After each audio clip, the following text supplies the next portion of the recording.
High, আমার নাম শুক্লা দত্ত। আমি এক্স ইন্টারন্যাশনাল ফুটবল প্লেয়ার এবং এই মুহূর্তে আমি ন্যাশনাল হেড কোচ এবং তার জন্য আমি সবার কাছে একটা অনুরোধ করে পাঠাচ্ছি, যার জন্যই আমাকে বলা। ঘটনা হচ্ছে যে দেখুন আমি একজন খেলাধুলা করি এবং খেলাধুলার মাধ্যমে যে শারীরিক সুস্থতা বা মেন্টালি ফিজিক্যালি যে আমরা ফিট থাকি, এর মধ্যে ওষুধ আর কিছু নেই।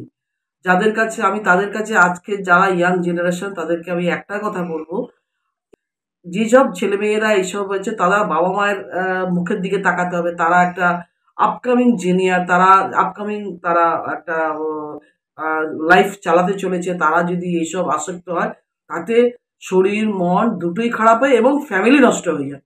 আমি সবার কাছে একটা অনুরোধ করব, তামাক জিনিসটা দূরে রেখে আপনারা জীবনে এগিয়ে চলুন। এইটা আপনার কাছে আমার বিনত অনুরোধ।